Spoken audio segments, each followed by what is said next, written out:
नमस्कार दोस्तों, आप सभी का बहुत बहुत स्वागत है आपके अपने YouTube channel winners education point पर। आज 31 जनवरी एवं 1 फरवरी के लिए विनर्स एजुकेशन पॉइंट आपके लिए बहुत ही बड़ी खुशखबरी लाया है, जिसमें यदि आप हमारे प्रारंभिक एवं मुख्य परीक्षा की कोई भी PDF परचेस करते हैं तो आपको हमारी साक्षात्कार की विशेष PDF जो कि टॉपर्स के द्वारा बनाई गई है, हस्तलिखित है एवं इसमें इंटरव्यू की संपूर्ण रणनीति एवं मार्गदर्शन आपको प्रदान किया जाएगा।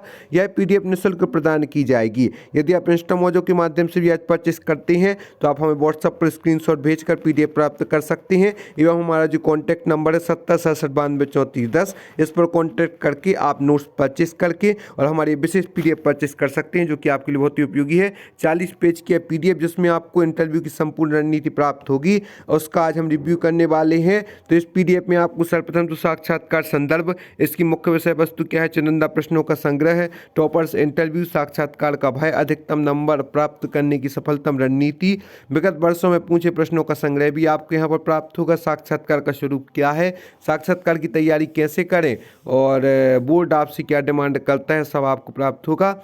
साथ ही साथ आप हमें यूट्यूब, टेलीग्राम, फेसबुक पर भी फॉलो कर सकते हैं और प्रारंभ एवं मुख्य परीक्षा के नोट्स, जो कि मुख्य परीक्षा में समाजशास्त्र, लोक प्रशासन, मध्य प्रदेश की प्रमुख रियासतें, हिंदी, एथिक्स, सोशल आदि सभी सब्जेक्ट की PDF प्राप्त कर सकते हैं। प्रारंभिक परीक्षा में भी यूनिट 7, 9, 10 आदि की PDF परचेस कर सकते हो और अच्छे से अच्छा कंटेंट है। तो आज आपके लिए शुभ अवसर है कि आप इसका लाभ लें और आज ही आप हमारे हैंड रिटन नोट्स परचेस कर सकते हैं। तो सर्वप्रथम तो हम आपको बता दें कि इस PDF में आपको क्या क्या मिलने वाला है। तो आपको साक्षात्कार से संबंधित संपूर्ण जानकारी मिलने वाली है। सर्वप्रथम प्रश्न उठता है, साक्षात्कार क्या है? तो सा से साहस, छा से क्षमता, ता से त्वरित, का से कार्य और रा से रफ्तार। साहस, क्षमता के साथ त्वरित कार्य करना जो कि रफ्तार पूर्ण हो, वह साक्षात्कार कहलाता है। साहस, क्षमता, त्वरित कार्य, रफ्तार। इसके बाद मध्य प्रदेश लोक सेवा आयोग का परिचय दें तो उसके बारे में हम पहले तो बता चुके हैं, लेकिन एक बार पुनः बता देते हैं। MPPSC का जो स्थापना वर्ष 1958 में की गई थी और संविधान में वर्णन 315 अनुच्छेद, भारतीय संविधान आयोग मध्य प्रदेश सरकार के अधीन सिविल सेवाओं व पदों के बारे में संविधान के अनुच्छेद 320 में दिए गए कर्तव्यों का पालन करना है। आयोग की संरचना जो है, अध्यक्ष व अन्य सदस्य होते हैं, नियुक्ति करता है राज्यपाल। प्रश्न उठता है कि आयोग के जो सदस्य हैं, अध्यक्ष नियुक्ति कौन करता है? तो हमारे प्रदेश के माननीय राज्यपाल जी अध्यक्ष व अन्य सदस्यों की नियुक्ति करते हैं। कार्यकाल कितना होता है? तो 6 वर्ष या 62 वर्ष तक का जो कार्यकाल यहाँ पर होता है और हटाता भी राज्यपाल ही है। साक्षात्कार की जो समय सीमा होती है वह 10 से 15 मिनट सामान्य में अधिकतम 30 मिनट की होती है। और यहाँ पर हमने प्रवेश करते ही आपको अभिवादन के तरीके भी बताए थे कि नमस्कार आप सभी को, नमस्ते आप सभी को, good morning to all of you भी कह सकती है यदि आपकी इंग्लिश अच्छी है और आप अपना इंटरव्यू इंग्लिश से ही कंटिन्यू करना चाहते हैं तो उसमें भी आपके लिए इंग्लिश का प्रयोग करना होगा। Good afternoon to all of you भी बोल सकते हैं यदि आप दोपहर में जाते हैं। और hello, hey, hi, what's up, you, cool जैसे शब्दों का प्रयोग कदापि न करें। कभी कभी हेलो, हे या ऐसे शब्द बोले जाते हैं गलती से, लेकिन नहीं करना है। इंटरव्यू में सफलता के प्रमुख घटक जो हैं वह सर्वप्रथम तो आत्मविश्वास से, आपका यदि सेल्फ कॉन्फिडेंस प्रबल है तो आप कोई भी प्रश्न में ना ही घबराएंगे ना ही सकुचाएंगे, बल्कि विस्तृत रूप से उसका कॉन्फिडेंस के साथ आंसर देंगे।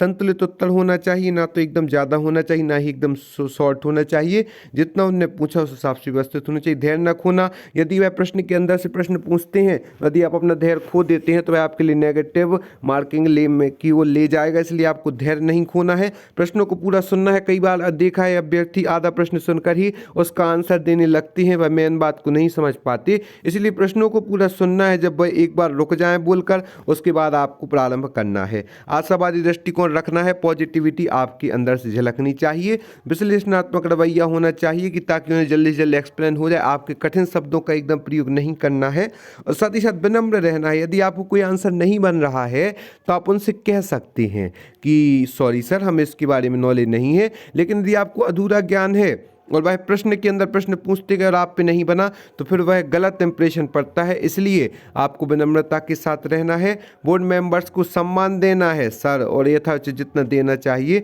बोर्ड को गुमराह कदापि न करें। तो आत्मविश्वास, संतुलित उत्तर, धैर्य न खोना, प्रश्नों का पूरा सुनना, आशावादी दृष्टिकोण, विश्लेषणात्मक रवैया, विनम्रता, बोर्ड मेंबर्स को सम्मान देना, बोर्ड को गुमराह न करें, यह व्यवस्थित स्ट्रेंथ होनी चाहिए। प्रश्नों का उत्तर नहीं आने पर आप सॉरी का प्रयोग करके प्रश्न से दूर भी जा सकते हैं। गलत उत्तर देने से हमेशा बचें।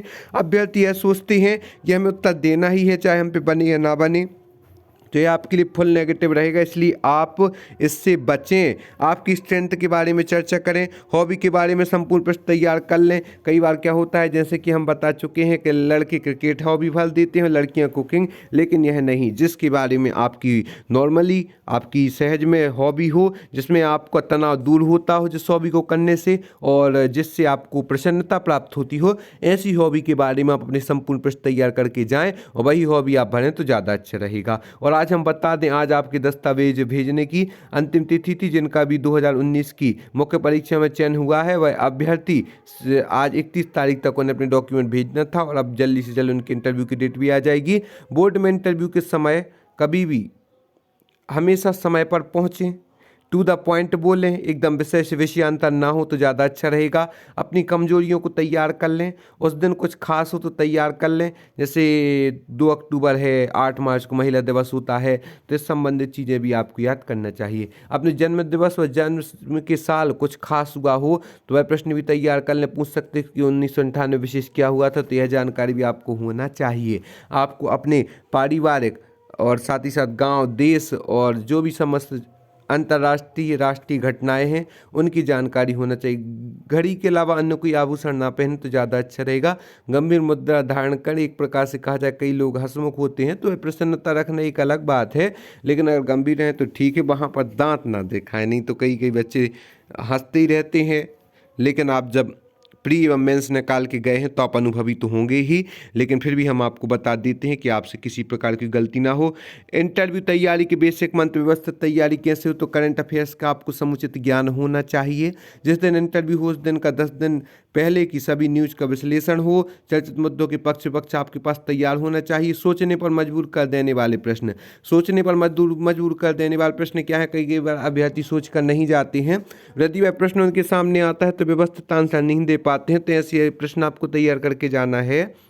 जैसे कि आप सिविल सेवा में क्यों आना चाहते हैं, तो यही महत्वपूर्ण प्रश्न है कि सिर्फ आप जॉब के लिए आना चाहते हैं या समाज सेवा के लिए, तो आप एक रटा रटा आंसर नहीं दे सकते कि हमें समाज सेवा जी। आपके पास एक व्यवस्थित आंसर होना चाहिए कि हम पूरा, आपके पास प्लानिंग होना चाहिए कि हम कैसे काम करेंगे, क्यों आना चाहते हैं, कैसे हम प्रभावित हुए, और आप डिप्टी कलेक्टर क्यों बनना चाहते हैं, इतनी पोस्ट में आप डिप्टी कलेक्टर ही क्यों बनना चाहते हैं, क्या सिर्फ आप पद के लिए बनना चाहते हैं, तो नहीं, बिल्कुल, क्योंकि आप समाज की बड़े स्तर पर काम करना चाहते हैं, इसलिए आप डिप्टी कलेक्टर बनना चाहते हैं। आप किस व्यक्तित्व को देखकर प्रभावित हुए, आप जिस व्यक्तित्व को देखकर प्रभावित हुए उसकी व्यवस्थित जानकारी आपके पास होनी चाहिए। एथिक्स के जो बेसिक रूल्स होते वह भी आपको पता होना चाहिए। ईमानदारी की परिभाषा, मेहनत की परिभाषा, आप कैसे कह सकते हैं कि आप ईमानदार हैं, और पुलिस का ध्येय वाक्य भी आपको प्राप्त होना चाहिए। लोक प्रशासकों के प्रमुख गुण जो कि आपको हमारे लोक प्रशासन में ही मिलेंगे, लोक सेवा की परिभाषा, लोक सेवक की परिभाषा बताइए, ऐसे भी आपसे पूछा जाएगा। कंडीशनल प्रश्न भी हम आपको एक बता देते हैं,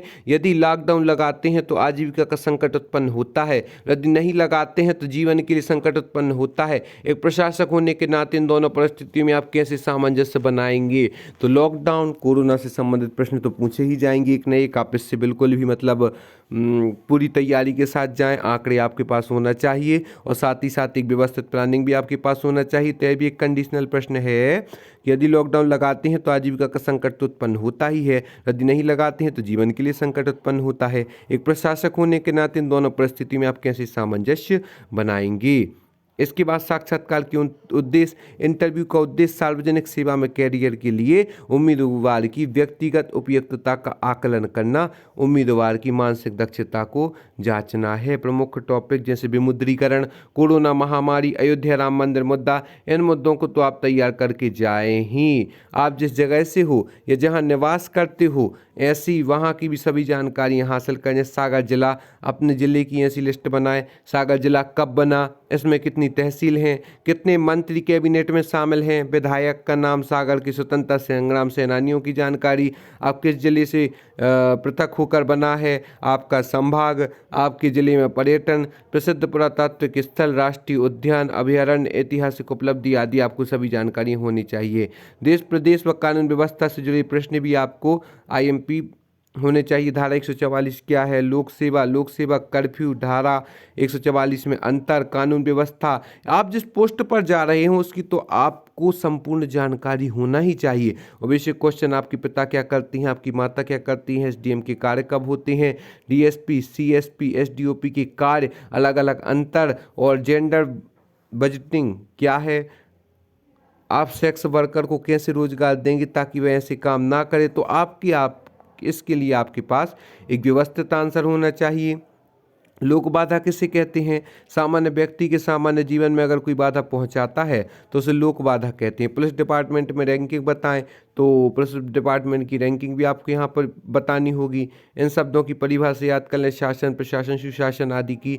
और साथ ही साथ आप किस फील्ड से आते हैं उससे संबंधित प्रश्न पूछे जाएंगे। ग्रेजुएशन, पोस्ट ग्रेजुएशन आपने कहाँ से की है, कब से तैयारी प्रारंभ की है, और सभी जानकारी ई गवर्नेंस आदि की भी आपसे पूछी जाएंगी। तो ये सभी आपको हमारी इस पीडीएफ में मिल जाएगा। कैसे आप एक आकर्षक इंटरव्यू दे सकते हो, कैसे आप अपना चयन कर सकते हैं। कई बार अभ्यर्थी मुख्य परीक्षा में भी अच्छे नंबर होने के बावजूद प्रारंभिक परीक्षा में इतनी तैयारी करने के बाद भी इंटरव्यू में रह जाते हैं, तो वह कहीं ना कहीं आपकी कमी है, प्रेजेंटेशन में कमी है। तो आपको उसको व्यवस्थित करना है और आपको हमसे जुड़ा रहना है ताकि आप आपकी तैयारी व्यवस्थित कर सकें। यदि आप यह पीडीएफ आज चाहते हैं तो आपको यह निःशुल्क प्रदान की जा रही है, लेकिन आज आपको हमारे मुख्य परीक्षा, प्रारंभिक परीक्षा के कोई भी यदि आप एक पीडीएफ भी परचेस करते हैं तो आपको हम यह पीडीएफ बिल्कुल निःशुल्क प्रदान करेंगे। तो अवसर आपके द्वार पर खड़ा है कि यदि आप इंटरव्यू की तैयारी व्यवस्थित रूप से करना चाहते हैं तो आज ही आप हमसे जुड़ें और आज ही हम यह पीडीएफ आपको दे देंगे। हमारा कॉन्टैक्ट नंबर 70 67 92 34 10 पर आप कॉन्टैक्ट कर सकते हैं। धन्यवाद दोस्तों।